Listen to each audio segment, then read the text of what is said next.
진짜 보수는 극우와 싸운다. 진짜 보수 TV입니다. 얼마 전 신의 한수 대표가 국민권익위원회에 공익신고를 했습니다. 그 내용은 서부지법 폭동 사태의 배후로 일컬어지는 극우들이 사실은 대통령실에 의해서 움직였다. 대통령실이 지지자들을 마치 군사 조직처럼 부리려 했다. 그런 제보 내용을 담고 있습니다. 이 말은 그 자체로 매우 충격적이었습니다. 윤석열 전 대통령을 비호하던 극우 세력들 사이에서 분화가 일어나고 있고, 어쩌면 극우 세력들 사이에서 배신자라고 칭해질 수 있는 매우 중대한 사건이었습니다. 그렇다면 극우 세력들 사이에서 이런 분화가 일어나고 있는 원인은 무엇일까요? 여러분, 극우 세력이 하나로 통일되어 있는 게 절대 아닙니다. 극우 세력은 보수와 달리 어떤 특정의 이념과 철학, 정신, 가치, 그런 정체성을 갖고 있지 않습니다. 극우 세력은 오직 잘못된 망상된 신념과 이해관계에 따라 움직이고 있을 뿐입니다. 그러므로 언제든지 갈라치기가 가능하고 언제든지 배신이 가능한 구조입니다. 그 민낯을 제가 철저히 파헤쳐 드리겠습니다. 대표적으로 우리나라의 극우 세력은 두 개 파로 나뉩니다. 광화문파와 여의도파. 왜 광화문파와 여의도파냐? 이들이 주로 윤석열 전 대통령을 옹호하고 부정선거 음모론을 외치면서 탄핵 반대 집회를 주도했던 장소가 주로 광화문에 있느냐, 여의도에 있느냐, 그 차이에 따라 광화문파와 여의도파로 나뉩니다. 여의도파는 세계로 교회의 목사인 손연보 목사가 중심이 된 단체입니다. 광화문파는 여러분이 잘 아시는 전광훈 목사가 핵심이 된 극우 단체죠. 근데 이 둘 사이에 분화가 일어나고 있습니다. 자, 기본적으로 극우, 아스팔트 극우의 주인공은 전광훈 목사였습니다. 전광훈 목사는 지금 국민의힘 당대표 후보로 나섰고 대선 후보까지 역임했던 김문수 후보, 김문수와 함께 전광훈 목사가 자유통일당이라는 당을 만들었습니다.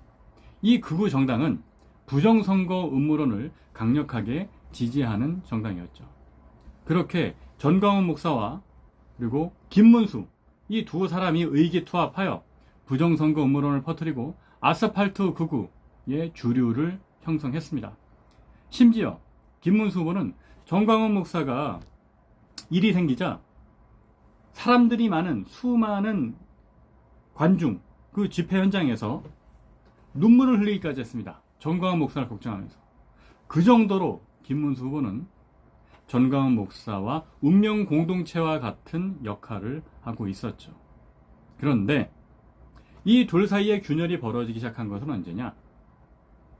김문수 후보가 국민의힘의 대선 후보가 되고 난 뒤입니다. 대선 후보가 된 김문수 후보는 윤석열의 비상계엄에 대한 어정쩡한 태도를 보이기 시작했습니다. 마치 윤석열 전 대통령이 탄핵을 당하자마자, 파면이 되자마자 김문수 후보는 내가 국무회의 현장에 있었으면 윤석열 전 대통령의 비상계엄을 드러누워서라도 말렸을 것이다. 그런 말을 하면서 묘하게 입장이 변하기 시작을 했어요. 그리고 대선이 끝난 다음에는 비상계엄은 잘못됐다. 그런 얘기들을 또 하기 시작합니다. 그것은 누가 봐도 국민의힘 당권을 얻겠다는 그런 의지의 표현이었던 거죠. 그러자 전광훈 목사 쪽에 있는 그 측근들이 김문수 후보를 향해서 배신자라면서 비난의 공격 수위를 높이기 시작합니다. 그렇게 그 둘 사이에 간극이 벌어졌죠. 그러면서 극우의 주인이었던, 그러니까 극우 세력을 대표하던 정치인인 김문수 후보가 극우의 표에서 조금 멀어지기 시작한 겁니다. 그리고 그 빈집털이에 나선 사람이 바로 장동혁 의원이었습니다. 장동혁 의원이 극우의 빈집, 그러니까 김문수 후보가 자리를 비운 사이에 그 빈집을 들어가서 털기 시작한 거였죠. 그러면서 장동혁 후보는 전한길 씨와 짝짝꿍을 해서 전한길을 초청해서 토론회도 하고 그러면서 전한길 씨의 예쁨을 받기 위한 노력을 하기 시작합니다. 그런데 여기서 또 중요한 점이 하나 있습니다. 제가 극우 세력들이 되게 복잡하다 그랬잖아요. 전한길 씨는 전광훈파의 사람이 아닙니다. 제가 앞서 말씀드렸죠. 극우 세력은 크게 두 개 분파가 있다. 광화문파와 여의도파가 있는데 전광훈은 광화문파에 속하는 사람이고, 그리고 여의도파는 소년보 목사가 주도하는 곳이다. 전광훈 목사의 광화문파와는 서로 다른 곳입니다. 이 여의도파, 소년보 목사가 주도하는 여의도파의 새로운 주인공으로 떠오른 사람이 바로 전한길 씨였습니다. 전한길 씨는 소년보 목사와 이전에도 교류가 있었던 것으로 보여집니다. 왜냐하면 소년보 목사가 이제 주도하는 교회의 간증이나 이런 행사나 그런 데도 여러 번 참여했던 것으로 나와 있습니다. 그래서 여의도파가 중심이 되면서, 왜냐하면 전한길 씨 영입 이후에 여의도파가 훨씬 더 커지기 시작했죠. 그래서 과거에 극우의 주인, 아스팔트 극우를 대표했던 전광훈은 좀 뒤로 밀려나고 소년보가 이끄는 여의도파, 그것도 가장 핵심 얼굴인 전한길이 극우의 중심으로 떠오르게 된 겁니다. 그런 상황 속에서 전한길은 김문수와 장동혁 이런 사람을 계속 길들이고, 또 최고위원 후보들도 마치 자기에게 면접을 보러 나온 식으로 그렇게 분위기가 흘러갔죠. 실제 그렇게 극우 유튜버에서 면접을 보기도 했었고요. 그런 상황이 되자마자 전한길 씨는 깜짝 선언을 합니다. 내가 국민의힘에 입당을 했다. 그리고 수만 명의 나를 따르는 지지자들이 함께 입당을 했다. 그게 뻥인지 진짜인지는 모르겠지만 그런 상황이 되자 당대표 후보를 비롯한 최고위원 후보들이 전한길을 쫓아가 머리를 조아리고 잘 보이려고 알랑방구를 끼기 시작합니다. 자, 요약을 해드리겠습니다. 아스팔트 극우의 중심이었던 전광훈 목사의 광화문파가 저물고 새로운 극우의 주인공으로 나선 것은 여의도파였고, 그 여의도파의 핵심은 전한길이라는 사람이다.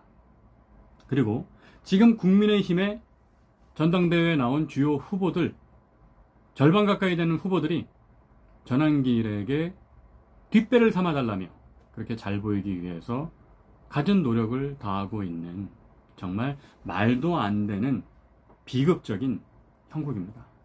만약에 이번 전당대회를 통해서 국민의힘 지도부가 전한길로 위시되는 극우파를 중심으로 하는 이들이 당권을 잡게 됐을 때 이 국민의힘은 정말 어떻게 될지 모릅니다. 민주당이 이야기하는 내란 정당 프레임에 바로 걸릴 수 있는 거예요. 그러니까 정당 해산 절차, 정당 해산 심판이라는 것은 비상계엄 당시에 뭘 했냐만 보는 것이 아니라 그 이후에 지도부와 주류 세력들이 어떤 일들을 해나가고 있는가, 그것도 함께 볼 수밖에 없는 구조이죠. 당연히 한동훈 대표로 대변되는 개혁, 쇄신 세력들이 국민의힘의 주류이고 국민의힘의 얼굴이라면 정당 해산은 있을 수 없을 겁니다. 하지만 지금처럼 전한길에게 조아리고 전한길을 뒷배로 삼기 위해서 저렇게 노력하는 전당대회 후보들이 판치고 있는 한 국민의힘은 어떤 비극으로 흘러갈지 아무도 예측할 수가 없는 겁니다. 요약할게요. 자, 극우 세력들은 철학과 가치, 비전, 이념이 없습니다. 그냥 망상된 신념과 자신들의 이해관계에 따라 움직일 뿐입니다. 그렇기 때문에 얼마 전 신의 한수 신혜식 대표가 저렇게 폭로전을 이어가는 것은, 신혜식 대표는 전형적인 광화문파 전광훈 목사의 사람입니다. 그렇기 때문에 지금 여의도파 전한길로 대표되는 새로운 극우가 떠올랐다고 했잖아요. 그래서 같은 극우 세력들, 극우 유튜버, 극우 정치인, 극우 교회라 하더라도 서로 이렇게 이전투구, 치고받고 싸움이 일어나는 겁니다. 자, 이런 민낯을 제대로 안다면 우리 국민의힘 당원들과 기존의 국민의힘 지지자들이 어떻게 극우 세력을 지지할 수 있겠습니까? 이런 민낯을 정확히 우리가 까발려야 합니다.